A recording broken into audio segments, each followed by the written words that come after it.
أعوذ بالله من الشيطان الرجيم بسم الله الرحمن الرحيم. Kingdom Tower menghabiskan dana lebih dari 120 triliun rupiah uang kita. Berapa nolnya?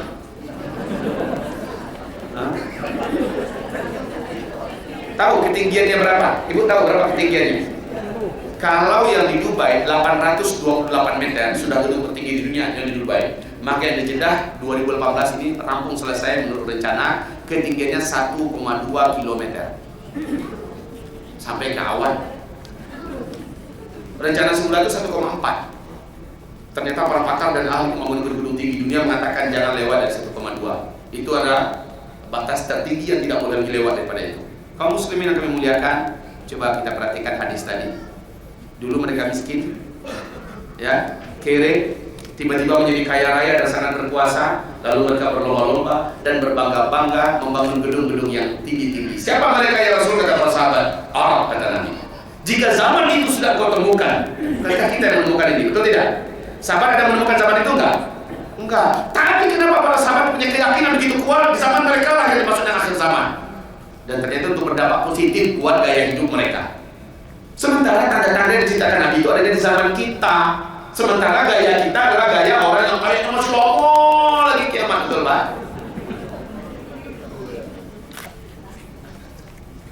Tambah jumlah rekening, hitung angka-angka uang.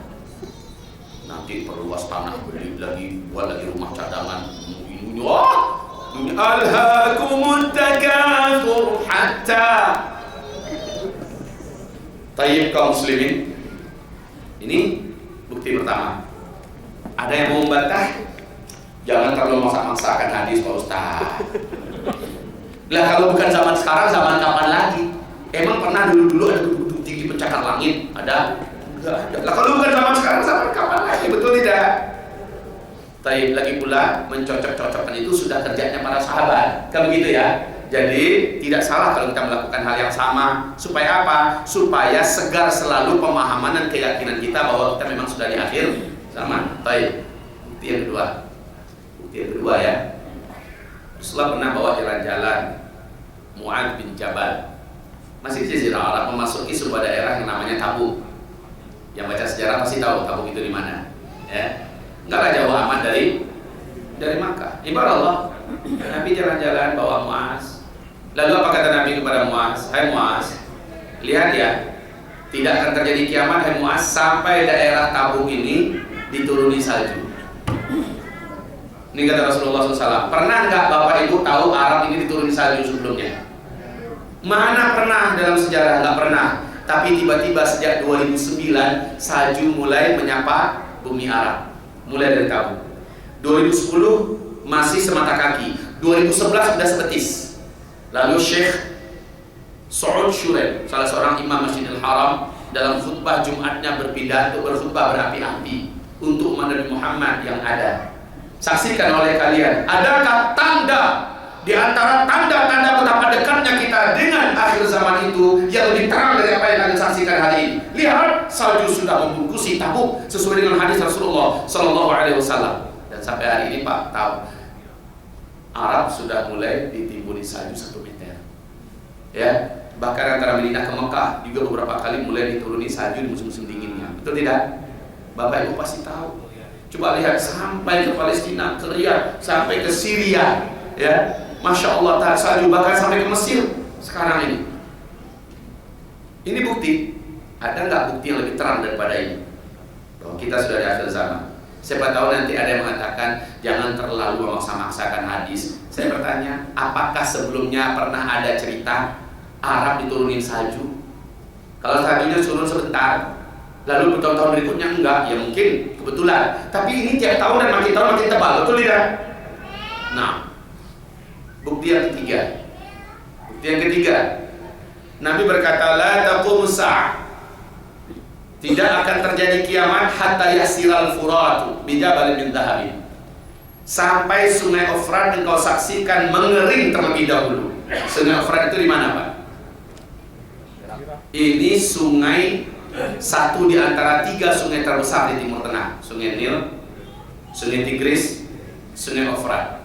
Dan Nabi mengatakan tidak akan terjadi kiamat kepada para sahabat sampai Sungai Efrat mengering terlebih dahulu. Sungai Efrat itu ibu, hulunya atau kepalanya itu adanya di Turki ya. Lehernya ada di Syria, numpang lewat sedikit. Kemudian bodinya keseluruhan utuhnya adanya di Irak. Ekornya berhenti di Iran. Ini Sungai Efrat. Dan Rasulullah mengatakan tidak akan terjadi kiamat sampai mengering Sungai Efrat. Apabila sungai itu mengering, manusia akan dikejutkan dengan ditemukannya gunungan emas di dalam bumi Irak. Yang nanti gunung itu akan muncul ke permukaan karena ada hantaman dan getaran yang besar sehingga dia muncul ke permukaan. Seluruh lelaki di muka bumi akan membawa senjata-senjata mereka ke negeri itu ke Irak, untuk berperang memperebutkan gunung emas itu. Dan setiap 100 orang yang berperang di sana, 99-nya tewas dalam peperangan itu, cuma 1 yang tersisa dan bertahan hidup. Dan setiap mereka berkata, semoga 1 orang yang hidup itu sayalah orangnya. Di hadis yang lain ada isyarat Nabi tidak suka kalau umatnya ikut pula ke sana berperang memperebutkan gunung emas itu. Ada ketidaksukaan Nabi. Baik. Pertanyaan, bagaimana kondisi Sungai Efrat hari ini? Ketika Nabi mengatakan tidak terjadi kiamat sampai kering dulu Sungai Efrat, saya bertanya, tolong ibu catat tanggalnya. Tanggal 12 Februari tahun 2013 di majalah yang paling bergengsi di Amerika Serikat, Pak, New York Times. Di majalah ini NASA Amerika Serikat merilis pernyataan resminya yang menyebutkan tentang Sungai Efrat. Tahun berapa tadi ibu? 2013 ya, tanggal berapa? 12 Februari. Agar jangan dikatakan saya membohong, coba catat. Lihat di New York Times. Pada tanggal tersebut NASA mengatakan Sungai Efrat sudah surut airnya 60%. Menurut kami, kata NASA, dengan teknologi kami dan orang ahli pakar-pakar kami, Sungai Efrat 2014 akan kering total 100%. Ternyata apa yang mereka sampaikan benar. Maret 2014 Sungai Efrat total kering 100% sampai sekarang. Sekarang kita sudah bisa Pak main bola kaki di dasar Sungai Efrat yang dulu luas dan dalam, sudah bisa main bola kaki. Kering sekering-keringnya. Dan yang uniknya, George Walker Bush, Bapak Ibu masih ingat dengan makhluk satu ini?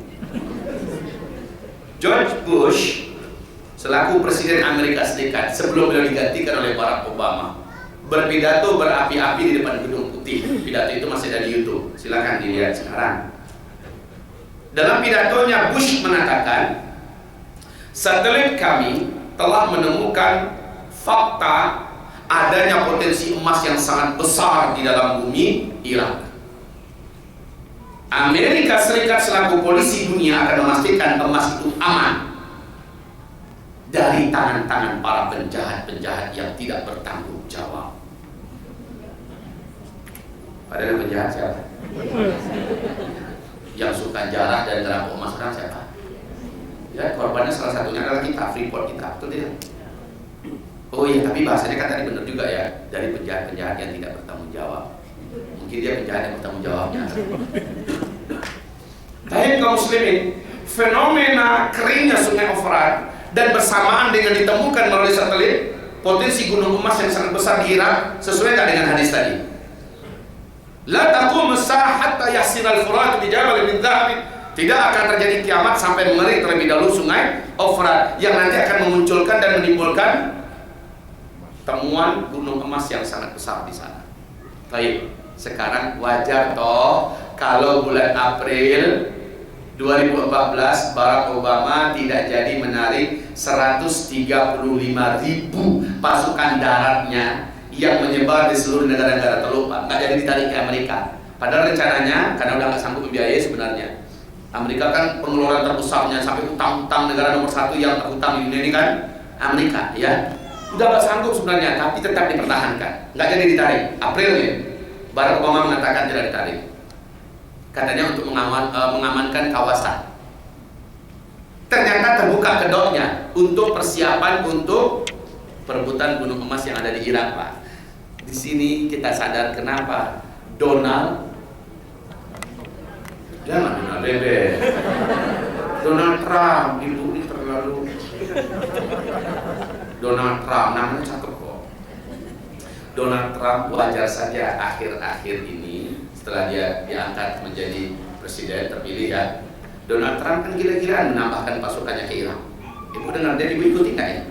Tambah dari 4.000, lalu ditambah ke 10.000, ditambah 20.000, ditambah terus, Pak.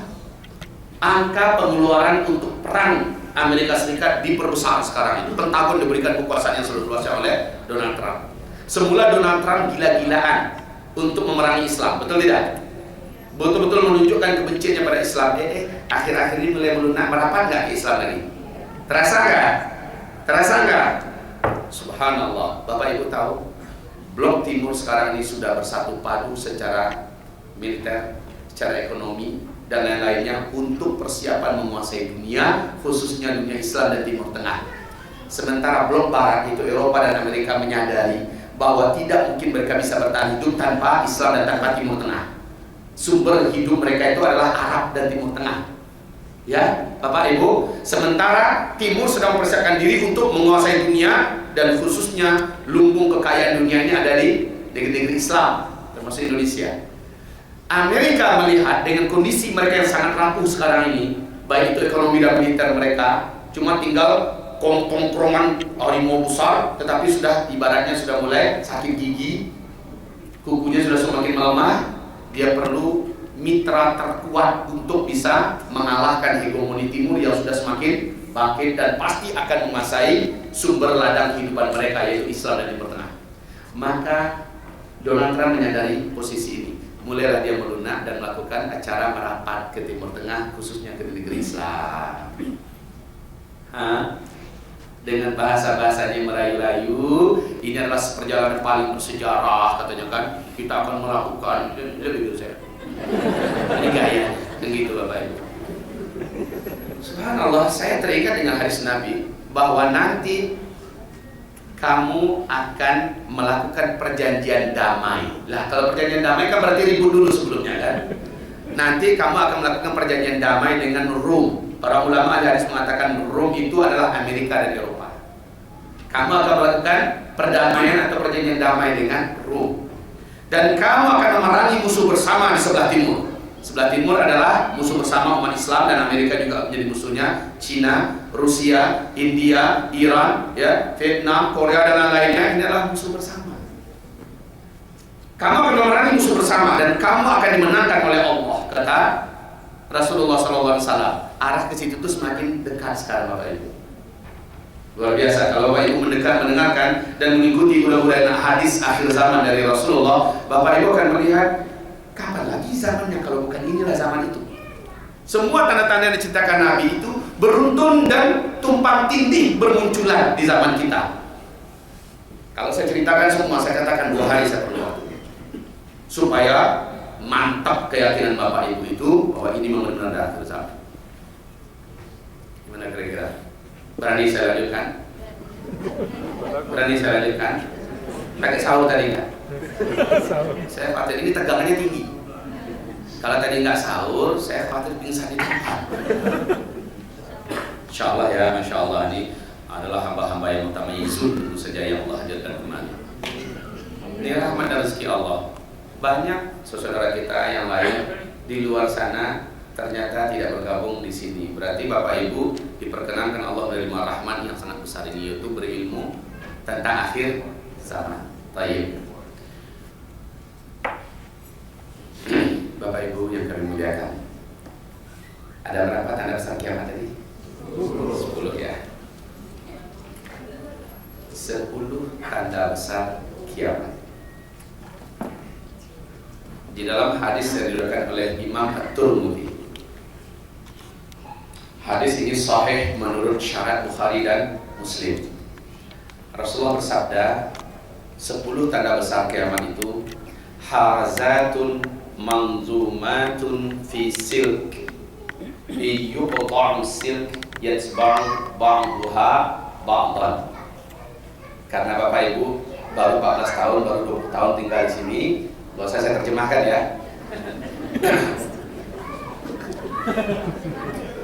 Tetap diperlukan.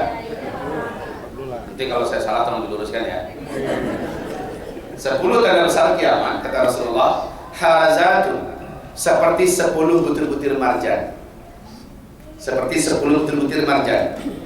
Yang satu butir marjan dengan butir marjan yang lain, ternyata dalam butir marjan itu di bagian sini, ini kalau ibaratnya di butiran, bagian sini bolong, tembus bolongnya sampai kemari, sehingga bisa dimasukkan tali. Maka satu butir dengan butir yang lain itu terhubung oleh tali di tengah-tengahnya, kayak butiran tasbih ya. Di bagian bawahnya dikasih simpul, kata orang Padang disantuang, dikasih simpul sehingga tertahan nggak butiran itu supaya nggak keluar. Tertahan ya. Oke. Iyuqta'u silk. Ketika simpul itu diputus, dipotong, apa yang terjadi, Bu? Butiran pertama keluar ya. Gimana butiran kedua kira-kira? Nyusul. Yang ketiga, yasba'u ba'duha ba'dan. Maka akan diikuti oleh butiran kedua. Menyusul diikuti oleh butiran ketiga. Jarak yang pertama keluar dengan kedua pakai jauh atau pakai cepat?